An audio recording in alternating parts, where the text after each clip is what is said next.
Students, आज हम लोग देखेंगे आपका जो है लोकेशन ऑफ रूट्स।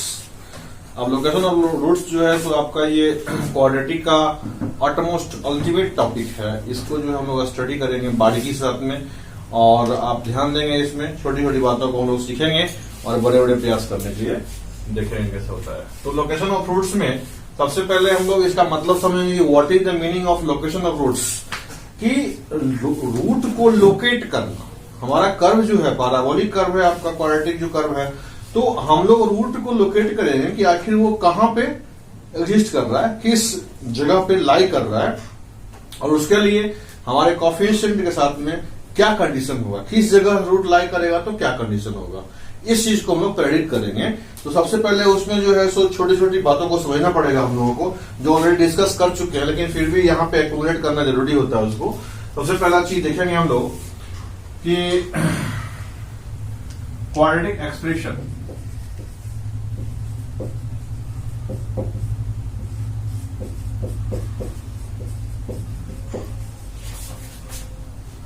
और function as let quadratic expression और फंक्शन एज एफ एक्स जो आपका दिया हुआ है ax² plus bx plus c, where a is not equal to 0, a b c जो है आपका एलिमेंट ऑफ R है। ये देख लिया आपने। अब सबसे पहली बात यहाँ पे ये है कि इसको हमने पिछले क्लास में कन्वर्ट भी किया था, फिर दोबारा करते हैं इसको। यहाँ पे a 0 नहीं है, a is not equal to 0, ये कॉमन करके बाहर निकालते हैं हम लोग। क्या हो गया, x² plus bx by a plus c by a, where a is not equal to 0। इसमें क्या करते हैं हम लोग, x² plus 2 into x into b by 2a plus b by 2a का square minus b square by 2a plus c by a, ये आपका complete the square हो गया। अब ये हो जाएगा आपका x plus B by 2a का whole square minus d by 4a square आपका, ठीक है कि नहीं। इसको यदि हम y मान लें, ये आपका हो गया, इसका मतलब ये हो गया। इसको यदि हम स्टैंडर्ड फॉर्म में लिखेंगे तो x plus B by 2a का होल स्क्वायर इक्वल टू आपका ये हो जाएगा, ये तो गुना कर देंगे इसके साथ में, तो ये हो जाएगा 1 by a y plus d by 4a। Standard equation देखेंगे हम लोग,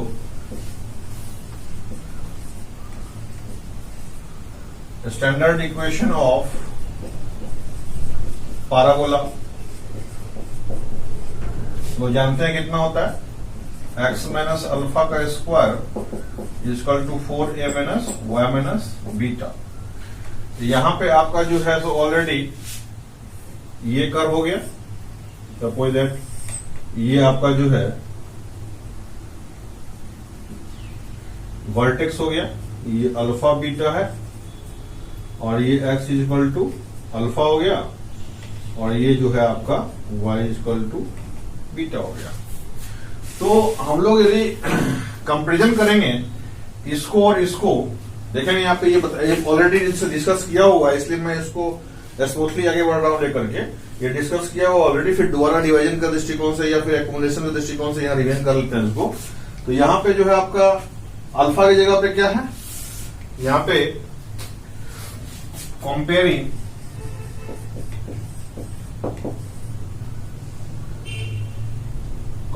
ये कंपेयर करेंगे तो हम लोग देखेंगे यहाँ पे कि आपका वर्टेक्स जो आपका होता है वो कितना हो गया, alpha beta, that is alpha की जगह पे क्या है यहाँ पे माइनस। इस इक्वेशन को यदि हम स्टैंडर्ड फॉर्म में लिखेंगे तो कैसे लिखेंगे, माइनस बी बाय 2a का square equal to 1 by a y minus of minus d by 4a का ये लिखना पड़ेगा हम लोगों को। या देखिए अल्फा का जगह कितना है माइनस बी बाय ए, और यहां बीटा की जगह कितना है माइनस डी बाय 4 है। क्लियर है? एक्सिस कितना हो गया इसका? एक्सिस जो आपका हो गया, ये तो वर्टेक्स हो गया। एक्सिस जो हो गया X is equal to alpha, that is X is equal to minus B by 2a। ये हो गया आपका एक, ये आपका दूसरा। और यहां पे टेंजेंट देखेंगे, ठीक है कि नहीं? टेंजेंट एट वर्टेक्स जो है, at vertex y is equal to कितना हो गया जी? बीटा हो गया, that is y is equal to minus D by 4a हो गया। ये आपका तीसरा रिजल्ट हो गया। तो इस ढंग से आपने देखा कि ये क्वाड्रेटिक फंक्शन या क्वाड्रेटिक एक्सप्रेशन को कैसे हम लोगों ने क्वाड्रेटिक कर्व या फिर पैराबोलिक कर्व के रूप में स्टैंडर्डाइज किया, और उसके डिफरेंट डिफरेंट जो है आपके पैरामीटर्स, जैसे मान लीजिए वर्टेक्स हो गया, एक्सिस हो गया, टेंजेंट एट द वर्टेक्स हो गया, इस तीनों चीजों को कैसे हम लोगों ने निकाला। ये हम लोगों ने फर्स्ट जो आपका बनाया हुआ था वीडियो उसमें दिया हुआ था, लेकिन दिव्यम दृष्टिकोण से उसमें लाइटनिंग अरेंजमेंट भी ढंग से नहीं था, इसलिए मैं सोचा उसको कि दोबारा आपको यहाँ पे उसको डिस्कस कर। देखा हमने कि आपका स्टैंडर्ड इक्वेशन जो मिल गया आपको, ये मिल गया आपका x minus minus of B by A का whole square is equal to 1 by A y minus इतना। तो इस हिसाब से यदि आप कर्व स्केच करेंगे तो आपका कर्व जो है सो आपका ऐसे हो जाएगा, माइनस बी बाय 2a या माइनस डी बाय 2a, ये वर्टेक्स का आपका कोऑर्डिनेट हो गया, ये आपका एक्स एक्सिस हो गया, और ये y आपका टेंजेंट एट द वर्टेक्स हो गया। इसको बोलते हैं हम लोग एक्सिस, ये आपका हो गया एक्सिस, ये आपका हो गया टेंजेंट एट वर्टेक्स, और ये आपका जो है यहां पे ये हो गया वर्टेक्स। क्लियर? अब यहां पे आपका जो है सबसे इंपॉर्टेंट जो आपका टर्म है वो सिग्निफिकेंस ऑफ ए को जानना पड़ेगा आपका कि ये ए का क्या सिग्निफिकेंस है। ऑलरेडी हमारे पास में y दिया हुआ है, y दिया हुआ है आपका, तो dy बाय dx कितना हो गया? ये आपका हो गया कर्व, ये आपका हो गया स्लोप। dy बाय dx कितना हो गया आपका 2ax plus b, where a is not equal to 0। और इसको बोलते हैं हम लोग कॉन्केविटी, ये आपका हो गया d2y by dx2 is equal to 2a, where a is not equal to 0, a is not equal to 0।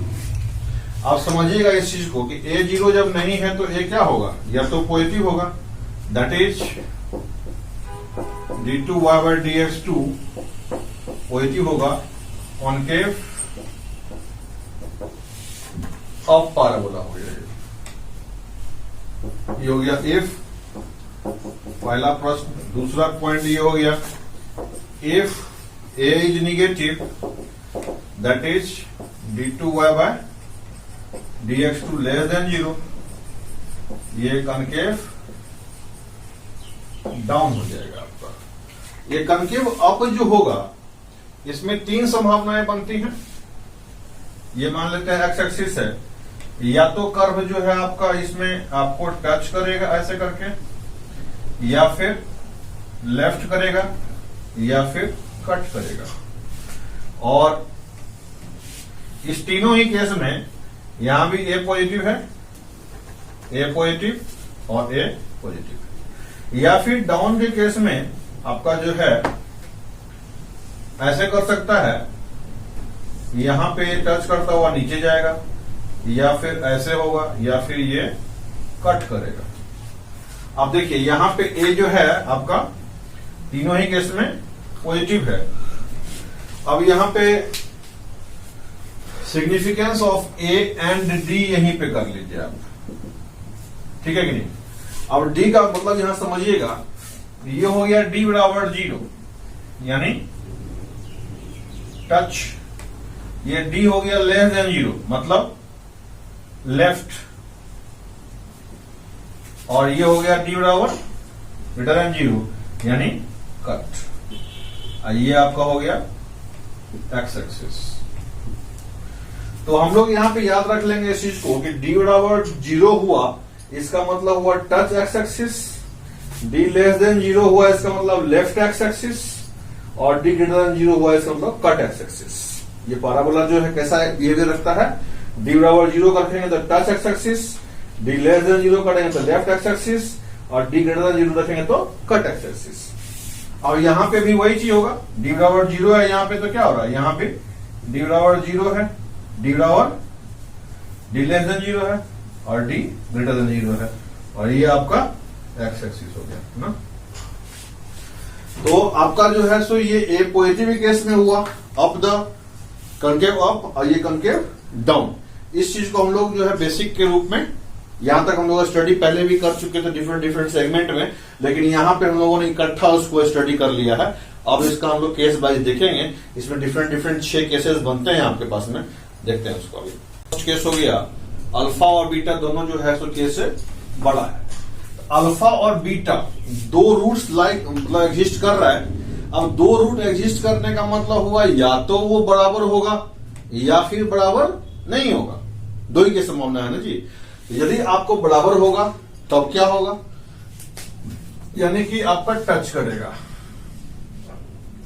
ये कर्व को टच करता हुआ निकल गया,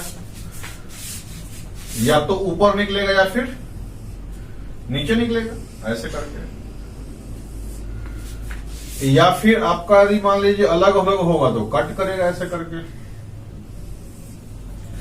ये आपका कट करेगा। देखिए इस फर्स्ट केस को आपने समझ लिया ढंग से तो बाकी चीज आपकी आसान है। ये 4 संभावनाएं बनती हैं। इसमें देखिएगा आपका, इसमें अल्फा और बीटा जो है ये क्या हो जाएगा जी, एक्सिस हो जाएगा, X is equal to minus V by 2a। जैसे ही कर्व खींचिए फटाक से पहले एक्सिस को मेंशन कर दीजिए आप, X is equal to minus V by 2a। ये भी हो जाएगा और ये भी हो जाएगा, दोनों जगह लिखने की जरूरत नहीं है, यही मेन आप समझ रहे हैं इसको। अब देखिए यहां पे टच कर रहा मतलब क्या हुआ, alpha is equal to beta हो गया यहां पे, और यहां पे alpha is equal to beta हो गया यहां पे। ये आपका हो गया अल्फा, ये हो गया बीटा, ये हो गया अल्फा, ये हो गया बीटा। अब क्या बोल रहा है इसको समझिए, अल्फा बीटा दो रूट एग्जिस्ट कर रहा है, ये हो गया बराबर के केस में, ये हो गया बराबर नहीं है वो उस केस के। अब देखिए दोनों ही रूट्स जो है बोल रहा है के से बड़ा है, मतलब क्या हुआ कि के जो है कहीं इधर लाई करेगा, देखिए इसमें भी के कहीं इधर लाई करेगा, इसमें भी के कहीं इधर लाई करेगा, बात समझ में आ रहा है। इसमें भी कहीं के आपको इधर लाई करेगा, यानी इसमें ये कौन सी है, ये आपका है एक्स एक्सिस। ये चीज क्लियर होना चाहिए भाई, ये आपका हो गया एक्स एक्सिस, ये आपका हो गया एक्स एक्सिस, ये आपका हो गया एक्स एक्सिस। अब समझिएगा यहां पे के जो है अल्फा और बीटा दोनों से छोटा है, या ऐसे कह सकते हैं के से अल्फा भी बड़ा है और बीटा भी बड़ा है।